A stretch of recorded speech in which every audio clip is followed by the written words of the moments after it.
I'm Will Brightling, Managing Director of SaaStock, and I'm joined here by Roy Robinson, Chief Product Officer for Mention Me. Roy, would you like to introduce yourself? Yep, so I've been working at Mention Me for about 3 years. I've loved the SaaS business. I've been involved in the SaaS business for about 15 years.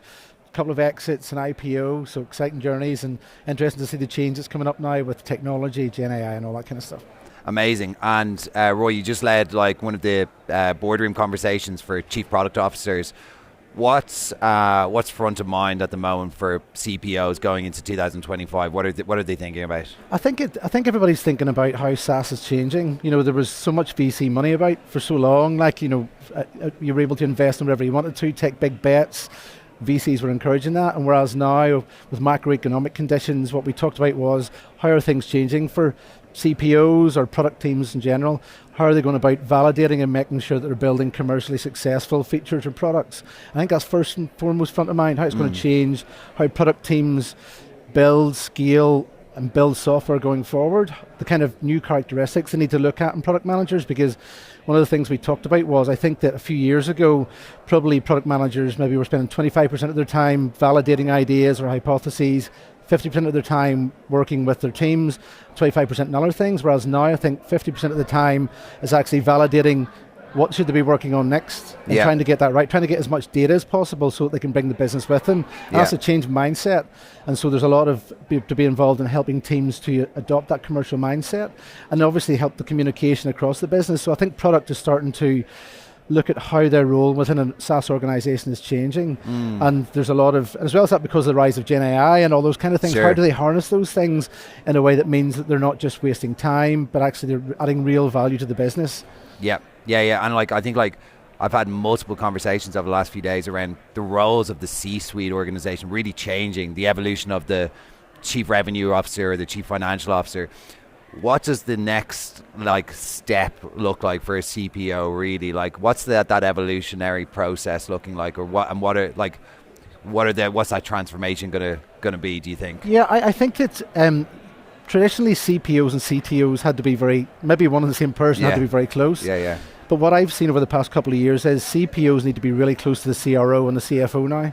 Yeah. And that whole relationship changing. And I've seen CFOs, the CFO I work with, past couple, and the CRO becoming much closer to product as well, wanting to understand what we're doing, how we're doing it, how we're thinking about what we're going to build next, making sure they have the right voice in it, make sure their teams understand that. So I think that before, the delivery function almost was like a little pillar in its own, and I just see that breaking down more than ever now. I think that those silos are breaking down, and it's so important for CPOs to be really commercially minded, understand how sales function and how to make them successful. I completely agree, and I think all we'll see is that trend where the whole go-to-market organization is aligned across the whole C-suite. So you'll have strong alignment from CFO, CPO, CRO, and CEO, and obviously all of them working together as one team to drive revenue and to drive better processes and outcomes, right? Yeah, definitely. I mean, that's what I say. I think that I was always close to the CTO, but I think over the past couple of years, it mentioned me, I've been closer to the CFO and the CRO than anybody else. So I have, and that relationship is so critical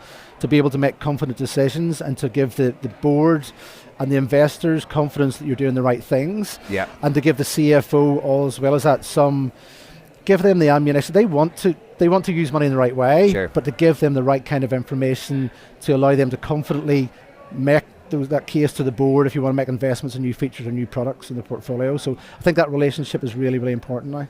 And one of the talking points, obviously product market fit is still one of the most widely discussed topics within SaaS organizations, and largely because I think how prevalent it is today and how necessary it is today in order to actually scale properly.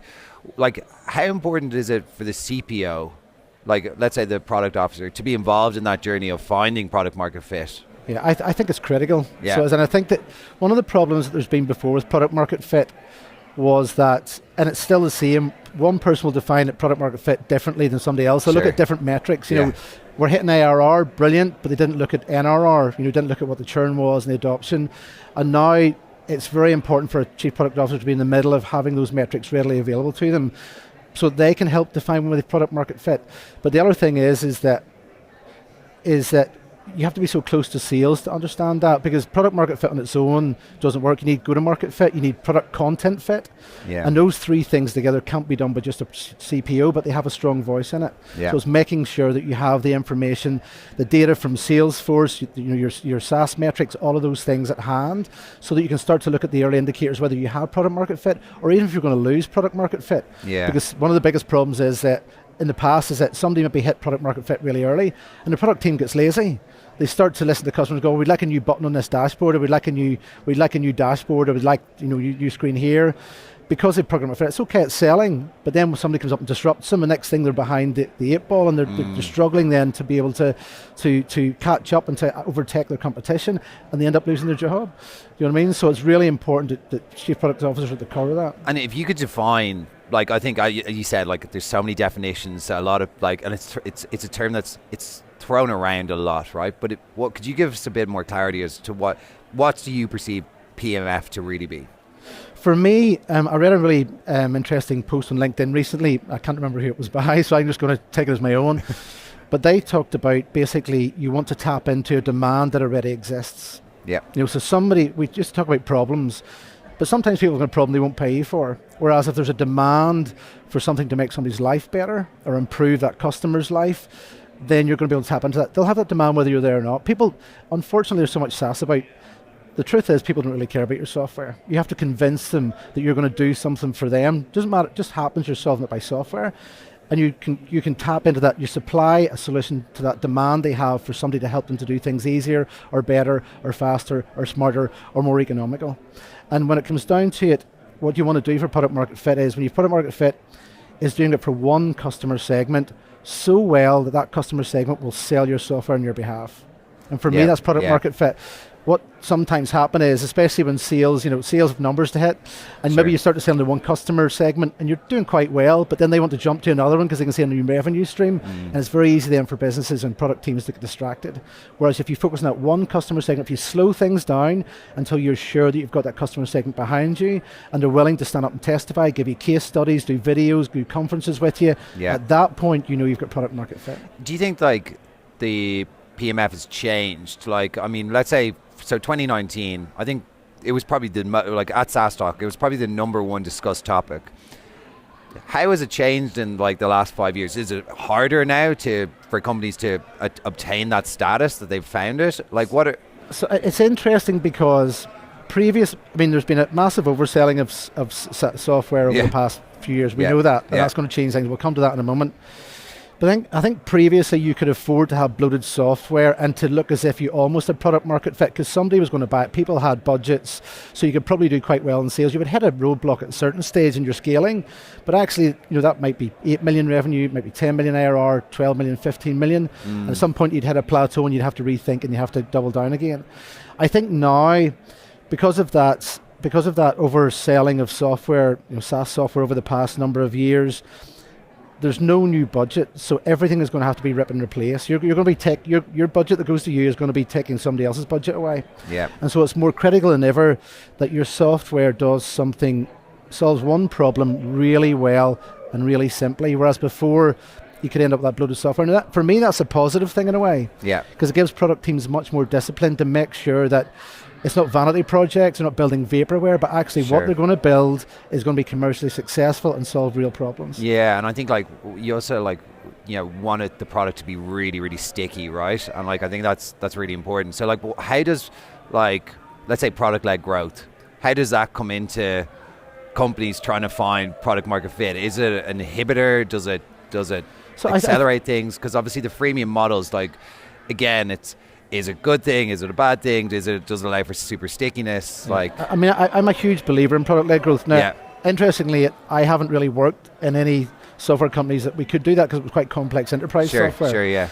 But outside of that, the great thing about product-led growth is it's cheaper than ever to be able to build features and build software. And so that product-led growth piece allows you to get a lot of validation early and test and experiment by developing little small features, atomic features that maybe, instead of trying to solve something that takes you 12 months, you can maybe have 10 or 12 atomic pieces of that, and you can test your journey as you go over. It allows you to pivot much easier because maybe you're getting 1,000 people to use it, or 1,500 or 10,000 people to use it really early on. Yeah. Whereas if you only have a small group of customers, because you've got enterprise software and maybe 5 or 10 customers, a lot of the feedback can be biased.